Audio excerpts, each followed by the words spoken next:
அதே மாதிரி நாங்கள் என்ன வேண்டிக் கொள்வதுன்னா, இந்த மாதிரி திமுக திமுகவும் தாவேகாவும் ஒன்றா செயல்பட்டு அவங்களோட தாவேகா வந்து அவங்களோட பி டீமாக செயல்படுறாங்க.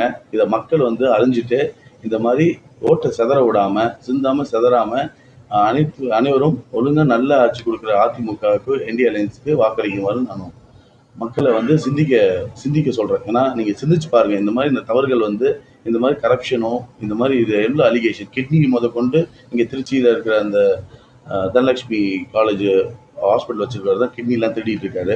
இந்த மாதிரி நிறைய அலிகேஷன்ஸ் நீங்கள் சாராயம் செந்தில் பாலாஜி எடுத்துக்கிட்டேன், கோல்லையும் அவர் வந்து இந்த சாராயமும் வந்து கம்ப்ளீட்டாக எல்லாமே வந்து 50,000 கோடி பக்கம் வருஷத்தில் கள்ளத்தனமாக சம்பாதிச்சிட்டு இருக்காரு. அவர் வந்து அந்த லைசன்ஸ் பாருக்குள்ள லைசன்ஸ் இல்லாமே எல்லா பாரும் நடந்துட்டு இருக்கு.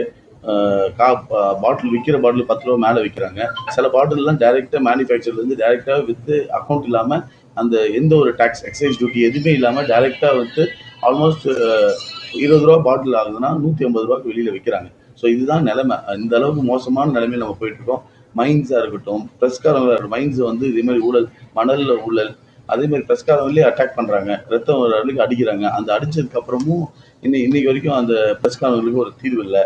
இதை பற்றி நாங்கள் எல்லாமே வாய்ஸ் ரைஸ் பண்ணிட்டே இருக்கோம். ஆனால் ஊடகங்களும் எந்த ஊடகங்களோட முதலாளிகிட்ட பேசினா எல்லா ஊடகங்களும் மேலேருந்து கூப்பிட்டு மாட்டுறாங்க. உதயநிதி பற்றி வந்தால் போடக்கூடாதுன்னு திரு ஸ்டாலின் அவர்களே வந்து பர்சனலாக கூப்பிட்டு சொன்னது மாதிரி சொல்கிறாங்க.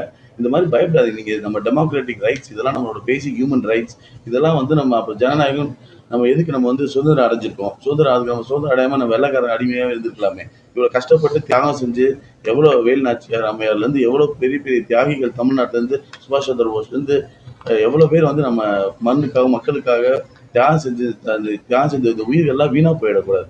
இந்த ஊழல் கற்ற ஆட்சியை வந்து ஒழிக்கணும். தீய சக்தியான திமுகவை ஒழிச்சு தீரணும். இந்த மாதிரி வந்து ஒரு ப்ரெஸ்ஸுக்கே வந்து சுதந்திரம்னா வேற யாருக்கு இந்த நாட்டில் தேசத்தில் சுதந்திரம் இருக்குன்னு எனக்கு தெரியல. தேங்க்யூ.